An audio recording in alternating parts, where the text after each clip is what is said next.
അസ്സലാമു അലൈക്കും വറഹ്മത്തുള്ളാഹി വബറകാതുഹു. അൽഹംദുലില്ലാഹി വസ്സലാത്തു വസ്സലാമു അലാ റസൂലിഹിൽ അമീൻ വഅലാ ആലിഹി വസഹ്ബിഹി അജ്മഈൻ. അമ്മാ ബഅദ്. ഇത്തഖുല്ലാഹ ഇബാദല്ലാഹ്. അല്ലാഹുവിനെ സൂക്ഷിക്കണമെന്ന് ഉണർത്തുകയാണ്. ഒരു ജാതി, ഒരു മതം, ഒരു ദൈവം, മനുഷ്യന് എന്നത് ശ്രീനാരായണ ഗുരുവിൻ്റെ പ്രഗൽഭമായ ഒരു വാക്കാണല്ലോ. നൂറ്റാണ്ടുകളുടെ ചരിത്രമുള്ള പോരാട്ടങ്ങളുടെ കഥകളാണ് ജാതി വ്യവസ്ഥിതിയും അതുമായി ബന്ധപ്പെട്ടുകൊണ്ടുള്ള പ്രശ്നങ്ങൾക്കുമൊക്കെ നമ്മുടെ നാടിന് പറയാനുള്ളത്. ഒരുപാട് പ്രഗത്ഭരായ ആളുകളുടെ പരിശ്രമത്തിൻ്റെ ഫലമായി ജാതി വ്യവസ്ഥിതികളും അതുമായി ബന്ധപ്പെട്ടുകൊണ്ട് നിലനിന്നിരുന്ന അന്ധവിശ്വാസങ്ങളും മനുഷ്യനെ പല തട്ടുകളിലാക്കി നിർത്തി അവർക്ക് ജാതിയുടെ പേരിൽ മഹത്വവും അതേപ്രകാരം തന്നെ ചില ആളുകൾക്ക് വിലക്കുകളും, എത്രത്തോളം എന്ന് വെച്ചാൽ യാത്രാ നിയന്ത്രണങ്ങൾ, അങ്ങനെ തുടങ്ങി പല കാര്യങ്ങളും നിലനിന്നിരുന്ന ഒരു കാലഘട്ടത്തിൽ നിന്ന് മാറ്റങ്ങൾ ഉണ്ടായിട്ടുള്ളത് എന്ന് നമുക്കെല്ലാവർക്കും അറിയാം. എന്നാൽ ഈ ആധുനിക കാലഘട്ടത്തിൽ പോലും ഇന്ന് സമകാലീന കേരളം ചർച്ച ചെയ്തുകൊണ്ടിരിക്കുന്നത് ജാതിയുടെ പേരിൽ നടന്ന ഒരു കൊലപാതകത്തെക്കുറിച്ചാണ്. എത്രത്തോളം ലജ്ജാകരമായിട്ടുള്ള കാര്യമാണ് എന്ന് നാം ആലോചിക്കേണ്ടതുണ്ട്. ഇവിടെ നാം മനസ്സിലാക്കേണ്ട ചില യാഥാർത്ഥ്യങ്ങളുടെ മുൻകാലഘട്ടങ്ങളിൽ ചരിത്രങ്ങളിൽ നമ്മൾ പഠിച്ചിട്ടുണ്ട്. ഒരു കീജാതിക്കാരൻ എത്രമാത്രം പ്രയാസകരമായ രീതിയിലാണ് ജീവിച്ചു പോയിരുന്നത് എന്ന്. അടിമകളെപ്പോലെ, അല്ലെങ്കിൽ അതിനും സ്ഥാനമില്ലാത്തവരായിക്കൊണ്ട് ഒരു നാൽക്കാലിയുടെ വില പോലും ലഭിക്കാതെ കഴിഞ്ഞുകൂടിയിരുന്ന കാലം. അവർക്ക് മേൽജാതിക്കാരൻ്റെ മുന്നിൽ വരാൻ പോലും അധികാരമില്ല. അവർ നടക്കുന്ന വഴിയിൽ നിന്ന് മാറി നിൽക്കണം. ഇന്നും നമ്മുടെ നാട്ടിൽ പലപ്പോഴും അതിൻ്റെ പേരിൽ പ്രശ്നങ്ങൾ ഉണ്ടാവുകയാണ്.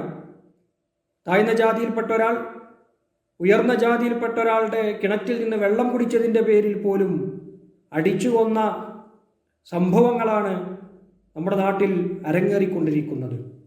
ഇവിടെ നമ്മൾ മനസ്സിലാക്കേണ്ടുന്ന ചില കാര്യങ്ങളുണ്ട്. പരിശുദ്ധ ഇസ്ലാം മുന്നോട്ട് വെക്കുന്ന സമത്വത്തെക്കുറിച്ച്, സമഭാവനയെക്കുറിച്ച് നാം മനസ്സിലാക്കേണ്ടതുണ്ട്.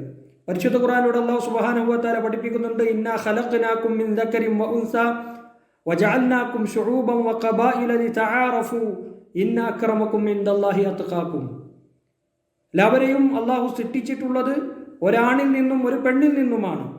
ഒരാണിൽ നിന്നും ഒരു പെണ്ണിൽ നിന്നും എന്ന് പറയുമ്പോൾ ഉയർന്ന ജാതിയിൽപ്പെട്ട, താഴ്ന്ന ജാതിയിൽപ്പെട്ട അങ്ങനെയുള്ള വേർതിരിവുകളില്ല. എല്ലാവരെയും അള്ളാഹു സൃഷ്ടിച്ചിട്ടുള്ളത് ഒരാണിൽ നിന്നും ഒരു പെണ്ണിൽ നിന്നുമാണ്. വ്യത്യസ്തമായ ഗോത്രങ്ങളും വ്യത്യസ്തമായ ഭാഷകൾ സംസാരിക്കുന്ന വൈവിധ്യമായ രീതിയിൽ മനുഷ്യനെ വേർതിരിച്ചിട്ടുള്ളത് അവർക്ക് മനസ്സിലാക്കുവാൻ, പരസ്പരം തിരിച്ചറിയുവാൻ വേണ്ടിയുള്ള മാർഗം മാത്രമാണ്, ഒരു അഡ്രസ്സിന് വേണ്ടി മാത്രമാണ്. അതല്ലാതെ ഇന്നയാളുകൾക്ക് മഹത്വമുണ്ട് എന്നോ, ഇന്ന കുലത്തിൽപ്പെട്ട, ഇന്ന കുടുംബത്തിൽപ്പെട്ട, ഇന്ന രാജ്യത്തിൽപ്പെട്ട, ഇന്ന നിറത്തിൽപ്പെട്ട ആളുകൾക്ക് എന്തെങ്കിലും ഒരു പ്രത്യേകതയുണ്ട് എന്നോ അതിൽ നിന്ന് മനസ്സിലാക്കുവാൻ നമുക്ക് സാധിക്കുകയില്ല. മാത്രമല്ല, ആർക്കാണ് സൃഷ്ടാവായ അള്ളാഹുവിൻ്റെ അടുക്കൽ സ്ഥാനമുള്ളത്? അത് അള്ളാഹുവിനെ സൂക്ഷിച്ചുകൊണ്ട് ജീവിക്കുന്നവർക്കാണ്. അതല്ലാതെ ഏതെങ്കിലും കുടുംബത്തിൽ ജനിച്ചു എന്നതുകൊണ്ടോ ഏതെങ്കിലും ജാതിയുടെ ഭാഗമായി എന്നതുകൊണ്ടോ ഒരാൾ മഹത്വവാനാകുന്നില്ല, ഒരാൾ അധമനുമാകുന്നില്ല എന്ന് വളരെ കൃത്യമായി തന്നെ പരിശുദ്ധ ഖുർആൻ നമുക്ക് പഠിപ്പിച്ചു തരികയാണ്. പരിശുദ്ധ ഇസ്ലാമിൻ്റെ കാഴ്ചപ്പാട് കുല്ലുക്കും മിൻ ആദം വആദം മിൻ തുറാബ്. എല്ലാവരും ആദമിൻ്റെ സന്തതികളാണ്, എല്ലാവരും ഒരു പിതാവിൻ്റെ മക്കളാണ്. ആ ആദമാകട്ടെ മണ്ണിൽ നിന്ന് സൃഷ്ടിക്കപ്പെട്ടവനാണ്. ആ മണ്ണിൽ നിന്ന് സൃഷ്ടിക്കപ്പെട്ട എല്ലാവർക്കും തുല്യമായ രീതിയിലുള്ള അവകാശങ്ങളും അധികാരങ്ങളും തുല്യമായ സ്ഥാനങ്ങളുമാണുള്ളത്. അതല്ലാതെ ഏതെങ്കിലും ഒരു കുലത്തിൽ ജനിച്ചു എന്നതുകൊണ്ട് അവന് മഹത്വവും, ഏതെങ്കിലും ഒരു കുലത്തിൽ ജനിക്കാത്തത് കൊണ്ട് അവന് കീജാതിക്കാരനായി, സ്ഥാനമില്ലാത്തവനായി എന്നോ പറയുവാൻ നമുക്കൊരാൾക്കും അധികാരമില്ല. ആ രീതിയിലല്ല ഇസ്ലാം കാണുന്നത്. മാത്രവുമല്ല, റസൂലുള്ളാഹി സ്വല്ലല്ലാഹു അലൈഹി വസല്ലം വളരെ കൃത്യമായി തന്നെ പഠിപ്പിക്കുന്നത് നമുക്ക് കാണാൻ കഴിയും. ലാ ഫളല ലി അറബിയ്യിൻ വലാ അജമിയ്യിൻ ഇല്ലാ ബിത്തഖ്വ. ഒരു അറബിക്ക് അനറബിയേക്കാൾ മഹത്വമില്ല. അതേപോലെ തന്നെ ഒരു അനറബിക്ക് അറബിയേക്കാൾ മഹത്വമില്ല. അള്ളാഹുവിനെ സൂക്ഷിക്കുന്നു എന്ന നിലക്കല്ലാതെ, അള്ളാഹുവിനെ സൂക്ഷിക്കുന്നവർക്ക് അള്ളാഹുവിൻ്റെ അടുക്കൽ സ്ഥാനമുണ്ട് എന്നതല്ലാതെ അറബിയായി ജനിച്ചു എന്നതുകൊണ്ടോ അനറബിയായി ജനിച്ചു എന്നതുകൊണ്ടോ കറുത്തവനായി എന്നതുകൊണ്ടോ വെളുത്തവനായി എന്നതുകൊണ്ടോ മഹത്വവൽക്കരിക്കപ്പെടുന്ന ഒരു സാഹചര്യവും ഇല്ല എന്ന് തന്നെ. അപ്പോൾ മനുഷ്യനെ സമഭാവനയോടുകൂടി കാണാൻ, സമത്വത്തോടുകൂടി കാണുവാൻ നമുക്ക് സാധിക്കുമ്പോഴാണ് യഥാർത്ഥമായ സുന്ദരമായ ഒരു ലോകം പുലർന്നു കാണുവാൻ നമുക്ക് സാധിക്കുന്നത്. അല്ലാത്ത പക്ഷം ജനനത്തിൻ്റെ പേരിൽ, ജാതിയുടെ പേരിൽ, വർണ്ണത്തിൻ്റെ പേരിൽ മനുഷ്യരെ തട്ടുകളാക്കി തിരിച്ച് അവർ ഇന്ന കുലത്തിൽപ്പെട്ടവരാണ്, അവർ ഇന്ന ഗോത്രത്തിൽപ്പെട്ടവരാണ്, ഇന്ന കുടുംബത്തിൽപ്പെട്ടവരാണ്, അതുകൊണ്ട് അവർക്ക് ഉന്നതമായ സ്ഥാനങ്ങൾ നൽകണം എന്ന നിലക്ക് മറ്റുള്ളവരെയൊക്കെ താഴ്ന്ന ജാതിക്കാരായി കണ്ട് ചവിട്ടിത്താഴ്ത്തുന്ന രീതി ഒരിക്കലും ഇസ്ലാമിൻ്റെ കാഴ്ചപ്പാടല്ല. ഇസ്ലാം മുന്നോട്ട് വെക്കുന്നത് എല്ലാ മനുഷ്യരും ആദമിൻ്റെ സന്തതികളാണ്, ആദമാകട്ടെ മണ്ണിൽ നിന്നുമാണ് എന്ന വിശാലമായ കാഴ്ചപ്പാടാണ്.